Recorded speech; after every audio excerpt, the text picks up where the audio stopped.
जय जिनेंद्र। तो पिछले भाग में हमने देखा कि बलभद्र अपराजित बहुत तप करके स्वर्ग में इंद्र बने और उनका भाई नारायण अनंत वीर्य नरक में नारकी बने। नरक में अपनी आयु पूरी होने पर अनंत वीर्य का जीव विद्याधरों का राजा मेघनाद बना। एक बार राजा मेघनाद सुमेरु पर्वत के नंदन वन में ध्यान कर रहे थे, जहाँ बहुत सारी सुंदर सुंदर जिन प्रतिमाएं थी। तब स्वर्ग के अच्युतेंद्र भी भगवान के दर्शन करने वहां आए। राजा मेघनाद को देखकर उन्होंने कहा, हे मेघनाद, पूर्व भव में हम दोनों भाई थे, अपराजित और अनंत वीर्य। अब मैं स्वर्ग में देव हुआ हूँ और तुमने नरक में बहुत दुख भोगे। वहां से निकलकर तुम मेघनाद हुए हो। अब तुम अपने जीवन के कल्याण के लिए मुनि दीक्षा लो। अच्युत इंद्र से उपदेश सुनकर राजा मेघनाद को जाति स्मरण हो आया। पिछले भवों की सभी बातें उन्हें याद आ गईं और उन्होंने एक मुनिराज के पास जाकर सभी परिग्रह को छोड़कर मुनि दीक्षा ले ली। कठोर आत्मध्यान करके और शांत भाव से समाधि मरण करके वो अच्युत स्वर्ग में प्रतीन्द्र हुए। अपराजित का जीव इंद्र और उनका भाई अनंत वीर्य अब प्रतीन्द्र बना। इस प्रकार दोनों भाइयों ने स्वर्ग में बहुत सारा समय साथ में बिताया।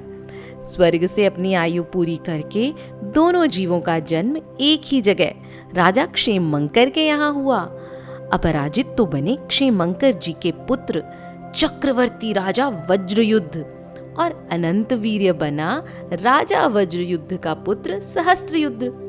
राजा क्षेमंकर इसी भव में तीर्थंकर बनने वाले थे।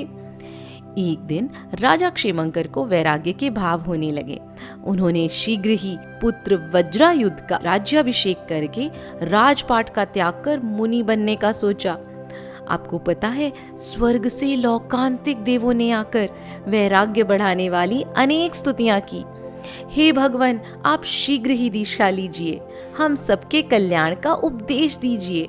स्वर्ग से इंद्रों और अनेक देवों ने आकर तप कल्याणक महोत्सव मनाया। क्षेमंकर वन में कठोर आत्मध्यान करने लगे। कुछ ही समय में उन्होंने अपने चारों घातियां कर्मों का नाश किया और केवल ज्ञान प्रकट कर लिया। सभी जगह आनंद छा गया। सभी ने बहुत भक्ति भाव से तीर्थंकर भगवान के दर्शन किए।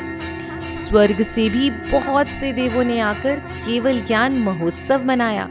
तीर्थंकर भगवान के समोशरण की रचना की। पिता क्षेमंकर समोशरण में जब जीवों का कल्याण करने लगे तो उधर उनका पुत्र वज्रायुद्ध राजा बनकर प्रजा का कल्याण कर रहा था। कुछ दिनों बाद उनकी आयुधशाला यानी जहां अस्त्र और शस्त्र रखते हैं ना, वहां पर चक्र रत्न प्रकट हुआ। दिव्य चक्र एक बहुत ही पावरफुल वेपन, शक्तिशाली हथियार होता है। यह जिस भी राजा के पास होता है उसे चक्रवर्ती कहते हैं। अन्य सभी राजा चक्रवर्ती को अपना राजा मानने लगते हैं। राजा वज्रायुद्ध ने चक्र रत्न की पूजा करके और अपनी विशाल सेना को लेकर 6 खंडों पर दिग्विजय करने वाले चक्रवर्ती राजा का पद पाया और बहुत समय तक राज्य करते रहे। तो चक्रवर्ती राजा वज्रायुद्ध के पौत्र यानी कि ग्रैंडसन थे कनक शांति, मतलब वे सहस्त्रायुद्ध के पुत्र थे। वे बहुत ही धर्म ध्यान करने वाले धर्मात्मा भी थे। कनक शांति को तो बहुत ही छोटी उम्र में वैराग्य हो आया था और उन्होंने मुनि दीक्षा लेकर कठोर तपस्या करके केवल ज्ञान प्राप्त कर लिया था। मुनिराज कनक शांति को केवल ज्ञान प्रकट होते ही सभी लोग बहुत खुश हुए और स्वर्ग के देव भी केवल ज्ञान का उत्सव मनाने आने लगे। चक्रवर्ती राजा वज्रायुद्ध भी केवली भगवान की वंदना पूजा के लिए गए। वे सोचने लगे कि यह इतनी छोटी सी उम्र में ही केवल ज्ञान प्राप्त करके परमात्मा बन गया और मैं इस उम्र में भोगों में डूबा हूँ। यह 6 खंड का राज्य, चक्रवर्ती का वैभव तो केवल संसार के भ्रमण करने का कारण है, संसार में घुमाता रहेगा। ऐसा विचार करते हुए उन्हें वैराग्य हो गया और उन्होंने अपने पुत्र सहस्त्रायुद्ध का राज्याभिषेक किया और अपने पिता क्षेमंकर तीर्थंकर के समोशरण में जाकर मुनि दीक्षा ले ली। उन्होंने पर्वत पर जाकर बहुत लंबे समय तक प्रतिमा योग, मतलब एकदम बिना हिले डुले करने वाला योग करके तपस्या की। बहुत दिनों तक ऐसा ध्यान किया कि लताएं, बहुत सारे क्रीपर्स उनके कंठ यानी कि गले तक ही लिपट गईं। कई सांपों ने अपने बिल उनके पैरों के आसपास बना लिए। सिंह, सर्प, हिरण, खरगोश आदि प्राणी उनके चरणों में आकर शांतिपूर्वक रहने लगे। पूर्व भव के वैरी असुर देव उन्हें ध्यान से डिगाने के लिए घोर उपसर्ग भी करते थे, परंतु वो तो अविचल एक जैसे बिना हिले दुले ध्यान करते हुए खड़े रहे।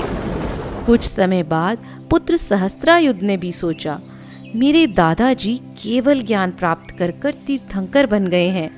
मेरा पुत्र कनक शांति, उसने भी दीक्षा ली और केवल ज्ञानी हो गया। मेरे पिताजी भी चक्रवर्ती संपदा को छोड़कर मुनि बन गए हैं और मोक्ष की साधना कर रहे हैं। और मुझे देखो, मैं अभी तक इस संसार के चक्कर में ही पड़ा हूँ। ऐसा सोचते सोचते उन्होंने भी सब त्याग करके मुनि दीक्षा ले ली। वज्रायुध और सहस्त्रायुध पिता पुत्र दोनों मुनिराज कठोर तप करने लगे। अंत में दोनों ने समाधि मरण किया और ग्रैवेयक यानी कि एक बहुत अच्छे स्वर्ग में अहमिंद्र हुए। देखा, एक ही परिवार में पिता तीर्थंकर, पुत्र चक्रवर्ती और पोता केवली भगवान, सब जीव अपने अपने कल्याण के मार्ग में कैसे आगे बढ़े। अब अहम इंद्र बनने के बाद क्या होगा उस जीव का, जानेंगे अगले भाग में। जय जिनेंद्र।